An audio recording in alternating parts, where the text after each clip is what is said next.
Hi students, good morning. Today's concept is torque acting on a electric dipole in a uniform electric field.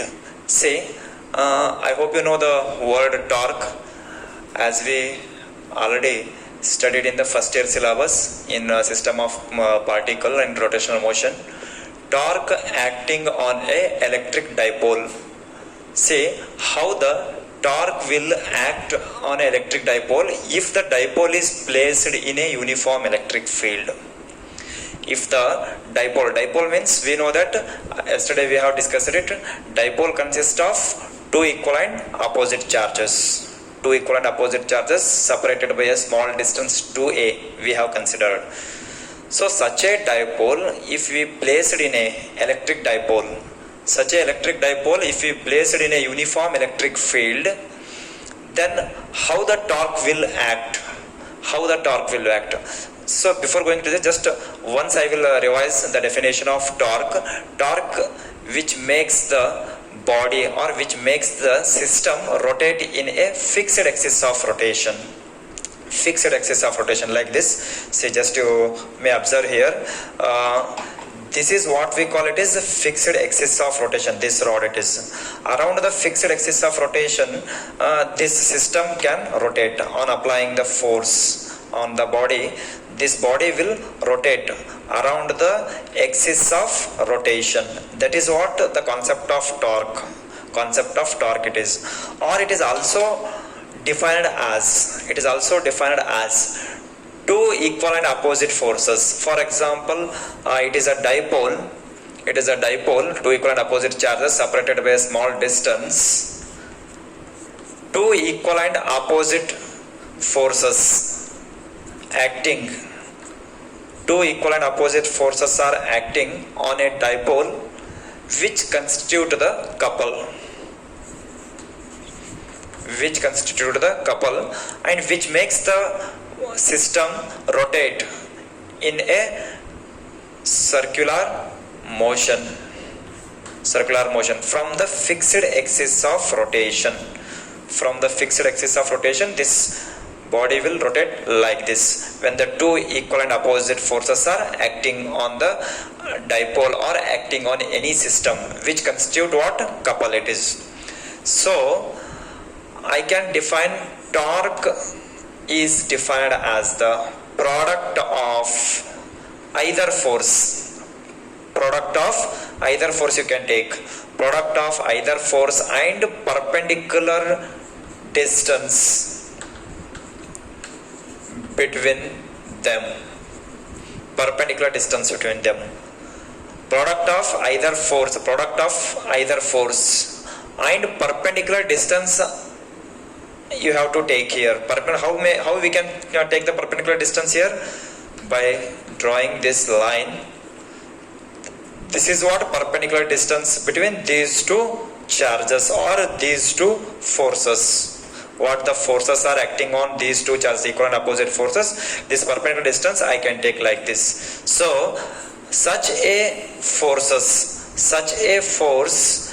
which makes the body rotate around the fixed axis of rotation it is. That is what concept of torque. So such a torque, how it torque acting on a electric dipole. So if the dipole is placed in a uniform electric field, how it acts, how the torque will act on the dipole, that is our discussion now, right? So first I will consider a electric field. Say uniform electric field I will consider here. Uniform electric field is nothing but electric field is same at all the points in that particular zone, right? See, I will consider a electric field. Let us we know the property of electric field. Electric field can start from positive and set negative. If the field line is coming in this direction means positive charges are coming only, it is say field line is nothing but it is also known, while the discussion of electric field and field lines, we have said that electric field lines, it is also defined as the path of the positive moving charges it is. So if field lines is coming means positive charges only coming it is, right? This field lines are like this, it is uniform field, like uniform field. I will consider electric field. This is what it is, field zone it is, right? At all the points, the electric field is same. That is what uniform electric field. So in such a uniform electric field, if I will place the electric dipole here, then how the torque will act? Torque is nothing but two equal and opposite forces act on a body which constitute what? Couple. So such kind of force, when acting on a system, the body makes rotate around a circular motion from a fixed axis of rotation, right? So I will consider a dipole. I will place a dipole.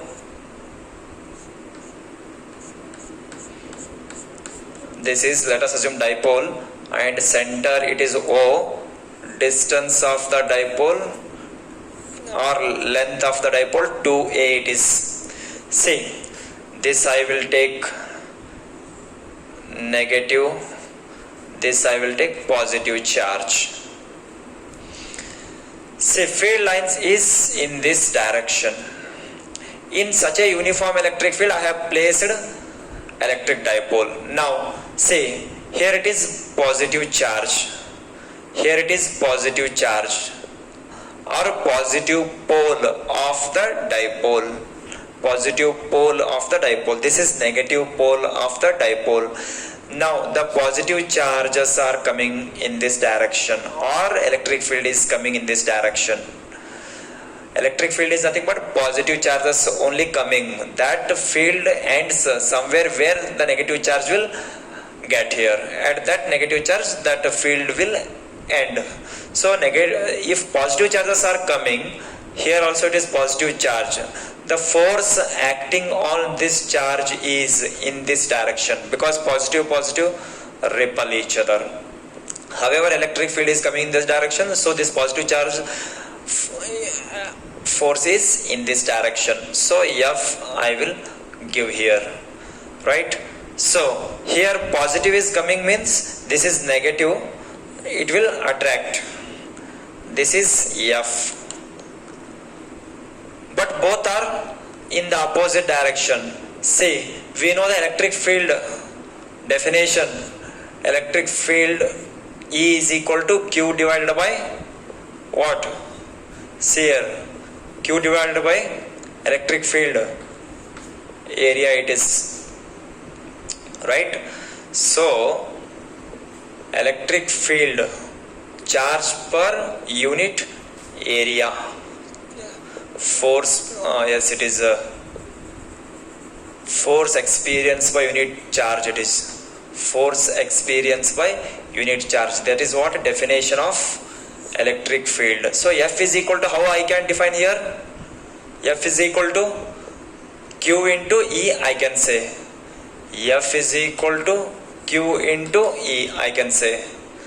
That means force experiencing by this charge.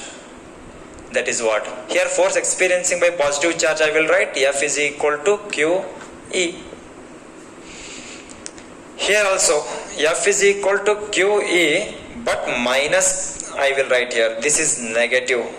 Here it is positive. Two equal and opposite forces are acting. See, when two equivalent forces, this force is acting in this direction, this force is acting in this direction, the alignment of the dipole changes like this, right? Like this it is. I hope you are getting. This is what it is, angle between the dipole and electric field. It is angle between the dipole and electric field. So that so that I will define the torque. However, our aim is to define torque only, torque acting on a electric dipole. So torque I will define here. So torque is equal to, torque definition we know that is magnitude of either force, magnitude of either force into product of either force into perpendicular distance between the two forces. So torque tau is equal to magnitude of either force, F I will write, into perpendicular distance, no? So for the perpendicular distance, just I will draw this. By this I will get the perpendicular distance. This is what it is, perpendicular distance of the two forces acting on the charges or acting on the poles. So if it is A, if this point it is B, I will give the name C. That I will give the perpendicular distance between the two forces is AC it is, right? So torque tau is equal to F is nothing but what? Either force, magnitude only, it is magnitude of either force. So F is equal to Q into E, F value it is, and AC I will keep it as it is. So that now I want to know the magnitude of AC,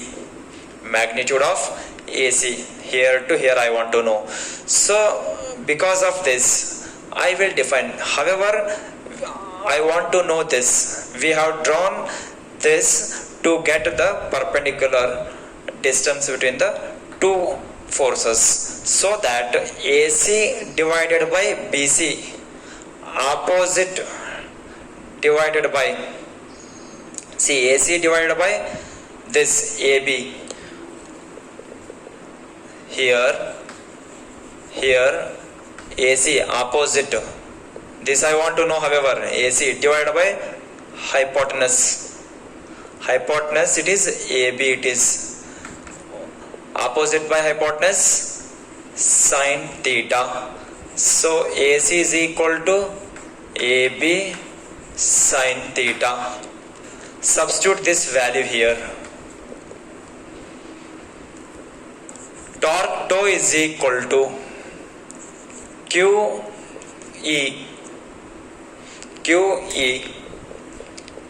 into AC is nothing but AB sin theta.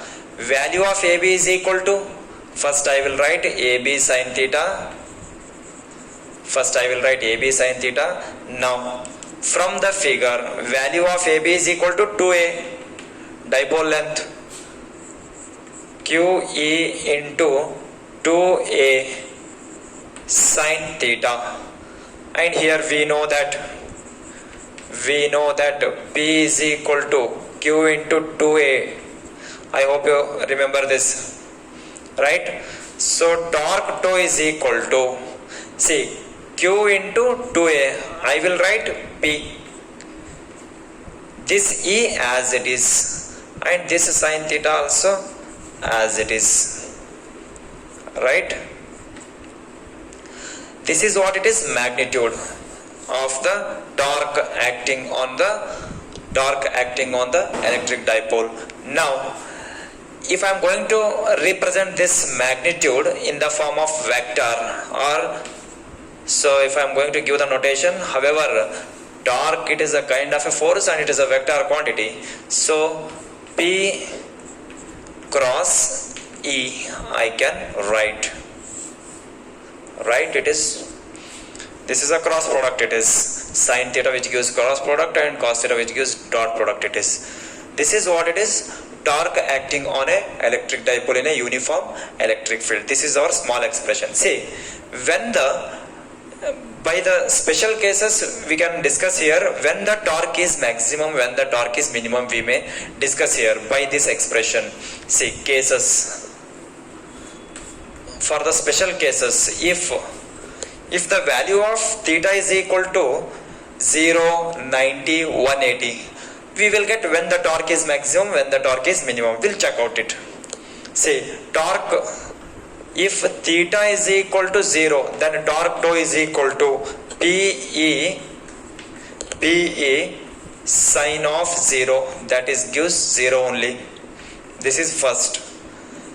If theta is equal to 90 degree, then torque tau is equal to PE sine of 91, that gives P into E only, sine of 91, you will get PE. Here it is minimum, here it is maximum we got. And next, if theta is equal to 180 degree, then torque tau is equal to PE sine of 180 degree, again that gives 0. So here also we got minimum. So at theta is equal to 90 degree, we will get maximum torque.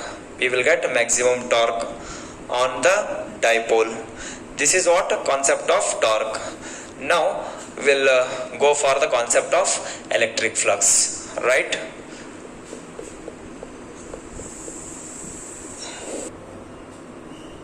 Okay, see, here the next concept is, that is Gauss theorem it is. Before going to the Gauss theorem, we have some small discussion towards the Gauss theorem, that is concept of electric flux. See, once I will read the statement of this Gauss theorem. Here we are going to prove this statement. Gauss is the name of the scientist. He has given some important things regarding the electric field, right? See, total electric flux over a closed surface is equals to 1 by epsilon naught times to the total charge enclosed by surface. We'll discuss about this later. See, before that I will discuss the concept of flux, concept of electric flux. Later you will get the idea. See, electric flux. See, flux is nothing but we have the idea of the field lines. We have idea of the field lines. Let us assume these are the field lines, electric field lines, electric field lines, and here I will consider a small area element, or I will imagine a small zone or area, through which area how many field lines are passing through this area. Let us consider this small area element delta S, small area element. If S is the area, small area I am going to represent by delta S. How many field lines are passing through this area? That is what flux. Flux which gives the strength of the electric field. Flux which gives the strength of the electric field. Say, flux is nothing but number of field lines crossing or passing through the small area element. Small area element. Say, this is what it is, area. And regarding this, just I will discuss here. Area also having a vector quantity, it is having a direction, because we have the idea of the electric field. Electric field lines are always perpendicular to the surface of the conductor, what we have said it is while discussing in the previous sessions. So before going to this area vector, just I will give the idea regarding this area vector. See, for example, this is a surface. This is a surface, yes, surface, yes, and I will consider a small element area ds, small element area ds. See, the direction of the element area is always perpendicular to the surface. The direction of this area element is always perpendicular to the surface area. That is what area vector we call. And I will represent this position vector, that is represented by n cap. N cap is the direction of this area element. N cap which represents the direction of the area element. How we have represent the position vector r cap? While representing the position vector between the two charges or from one point to another point, that is r cap we have used in the up to here in the previous session. But while representing the area direction, we have to write n cap. N cap is the what notation or which represent the direction of the area it is, right? Otherwise in general r cap, x cap, y cap, with respect to the concept we will represent. But in our discussion, r cap we used for all the discussion between the two charges or force between the two charges, electric field between the two charges. Otherwise if it is a area, if I am going to represent direction of area, that is n cap it is. So that, see, area vector, small element area, if it is a small element area, that I will define here ds vector. Ds is nothing but a small element of area what I have considered in the given surface. That is magnitude into unit vector. This is area vector representation. It is, right? So see here number of field lines passing through the small element of area is known as flux. Flux which gives the strength of the electric field at that point, at that particular point in this area, right? And so flux it is denoted by phi. Here see, area vector is always perpendicular to the surface of the area. It is always say direction of this area element is always perpendicular to the surface it is. So direction of this area is perpendicular to this surface it is. That is what ds I will give, or delta s I have given it is this area represented by, but direction is here it is. The direction of ds or area element and E, they are along in the same direction or they are in parallel to each other. Here ds is parallel to electric field. Now flux I will define. Flux is defined as the product of electric field into area,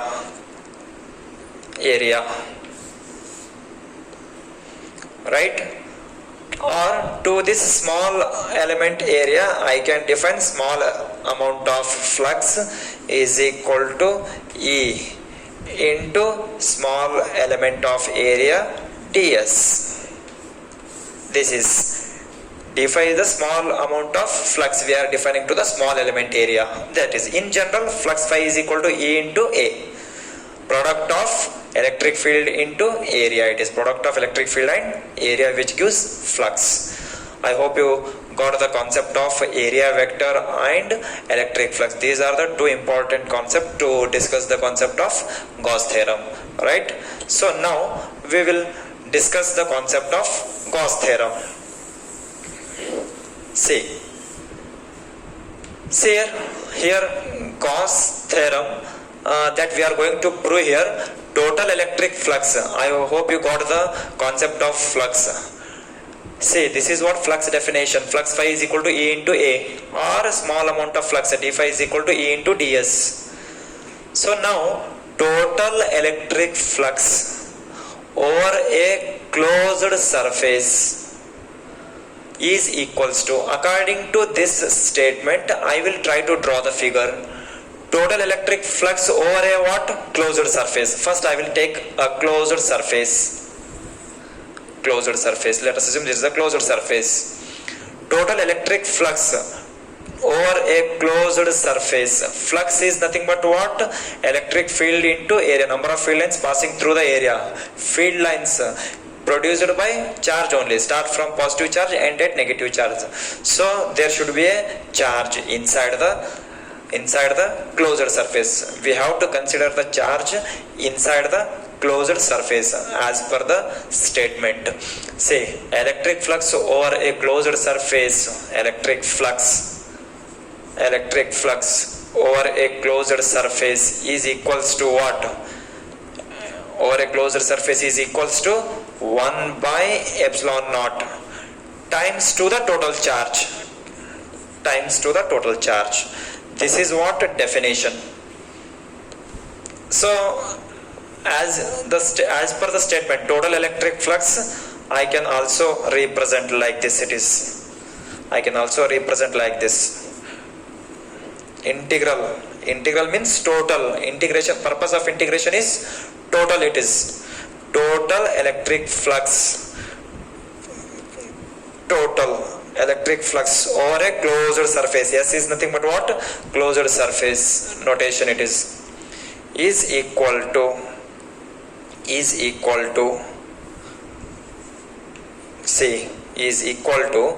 Q by epsilon. I can write. Flux is nothing but what?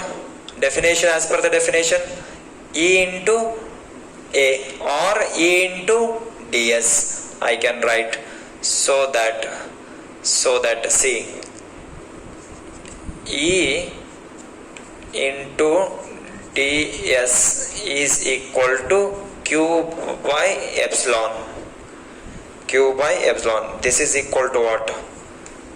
Flux. So here this I am going to prove, or this expression I am going to prove here. So let us see the proof. Right?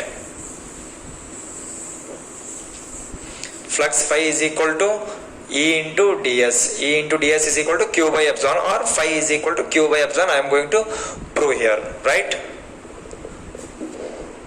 Okay. See here we have considered the closed surface S. And I will take a charge or consider a charge Q inside the closed surface. According to the Gauss theorem, total electric flux over a closed surface is equals to 1 by epsilon times to the total charge. So if there is a charge which exert the field, or which exert the force around it,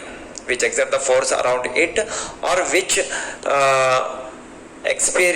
exert the electric field also. So around a closed surface, at any point I will consider a point charge. So if P is the point charge, then what is the electric field at this point due to this charge? And if I am going to take one more point at this point, electric field at this point also same what we got here. So wherever you can consider on the surface, electric field is same at all the points on the surface. So this surface we will call it as a Gaussian surface. This surface we will call it as a Gaussian surface. Is nothing but it is an imaginary surface. It is up to that range the field will exert on the charges. In the previous case we call it as a field. In this case now we are assuming it as a Gaussian surface. It is. So anyhow, this is the distance of the point charge, this point charge P and this charge Q, this charge Q, right? And electric field positive, positive, electric field direction is opposes in this direction, electric field. And see, however, our aim is to find the total electric flux. Total electric flux is equal to what I want to show, Q by epsilon. I want to show total electric flux over a closed surface is equal to Q by epsilon. I want to prove it, right? So flux is nothing but I have to consider a area. So to this total area I am going to find flux. So before that I will consider a small element area to this point, right? See, we know that the concept of area vector, always the direction of the area is perpendicular to the surface. So that is n cap I will represent, n cap, right? And this area element I will denote by ds. Only notation it is not a direction or any kind it is, or else I will write here only, otherwise you will get confused. ds I will write.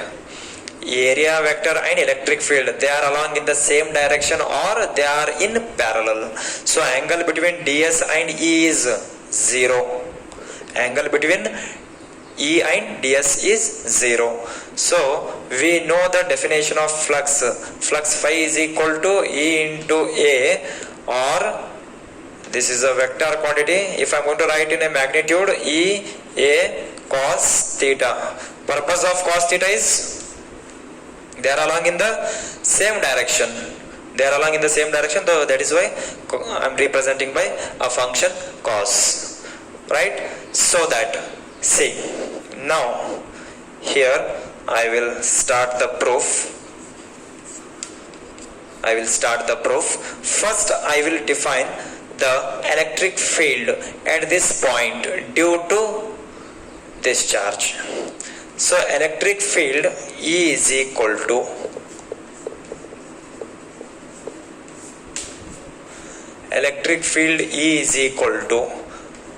as we know 1 by 4 pi epsilon. By which charge? By this charge. Q divided by what? Distance square, that is r square, and unit vector r cap.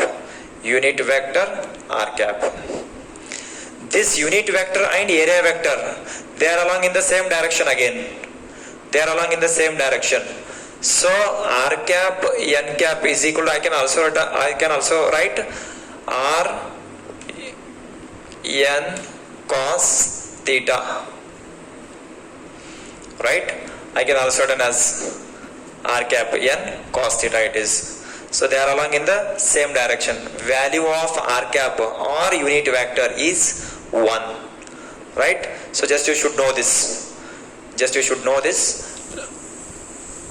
See here, now electric field I had defined here.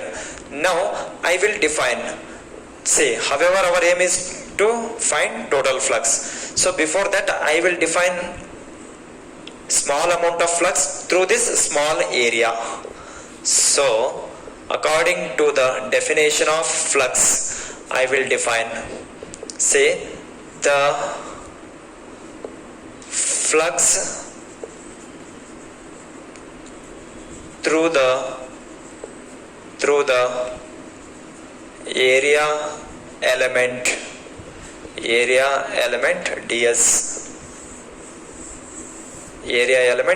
ds through this area. So flux d phi is equal to E into ds. To get the flux, I want to know the value of E. Already I had defined here. So just I will substitute. D phi is equal to 1 by, value of E is equal to 1 by 4 pi epsilon Q by r square, that r cap as it is, and remaining this ds I will write as it is. And I hope you know how to express the area vector. Already we have discussed area vector ds is equal to ds n cap, right? I hope you remember this.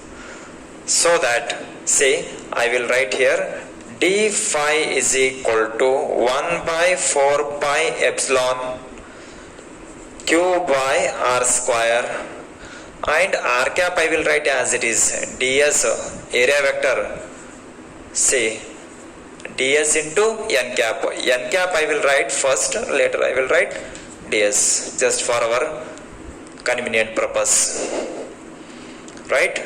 So that, see, now n cap and ds, see, r and n cap are along in the same direction, so that I can write, it should not vector, ds vector is equal to ds n cap, ds n cap. So d phi is equal to 1 by 4 pi epsilon q by r square. This ds as it is r cap n cap means r cap n cap is nothing but, see, that is, I will represent like this it is. So value of r cap is 1, it is. Value of r cap is 1. See, now I will write it is 1, it is. So angle between area vector and a field is 0. Cos of 0, 1 it become 1 by 4 pi epsilon q by r square. R cap means 1. This ds I will write as it is. Cos of 0, 1 it is. Cos of 0, 1. This, what we got, it is small amount of area we got here, right? Small amount of area here we got, right? See here, however it is r, see here, just for your understood purpose I will write r cap n cap is equal to 1 into 1. Unit vector value is 1, that you should know this, cos theta, right? Just your for understood purpose I am writing, don't get confused here. R cap and n cap value is 1 and 1. For the magnitude I have represent cos theta. Theta value I have taken 0. Cos of 0, again 1. 1 into 1, 1 only. 1 into 1, 1 only. So that is why ds I have kept as it is. Don't get confused, right? So this is what we got, it is a small amount of flux through this area only we got. Now I want to define to the whole area it is. So to find the total flux we need to define integration. Integrate to the above equation. Just I will write here only. See, integrate to the above equation. Integrating to the above equation. So integration of d phi is equal to 1 by 4 pi epsilon naught. Under the integration I have to write under the integration, but 1 by 4 pi epsilon naught q by r square is fixed, it is. I will take outside, right? 1 by 4 pi epsilon q by r square, integration of to the whole surface ds. Integration of ds, again yes it is. So 1 by 4 pi epsilon q by r square into s. Integration of ds, yes. S is nothing but what it is? Surface it is. We know that surface area. We know that surface area is equal to 4 pi r square. So phi is equal to 1 by 4 pi epsilon q by r square into 4 pi r square it is. Here 4 pi get cancelled, here r square get cancelled. Phi is equal to q by epsilon remaining it is. This is what it is, proof of our statement. So by this expression, what we came to know this by this expression. See, however, phi is equal to q by epsilon we got here, that is nothing but flux over a closed surface is 1 by epsilon times to the total charge.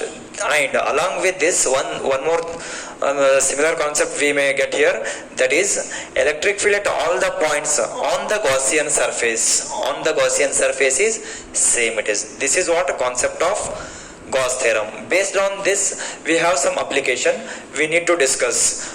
By discussing those applications, you will get more idea regarding the Gauss theorem. We will discuss some applications of Gauss law. Okay, see, this is all about the concept of Gauss theorem. We have some application we will discuss, and those applications we will discuss in the next session. Thank you.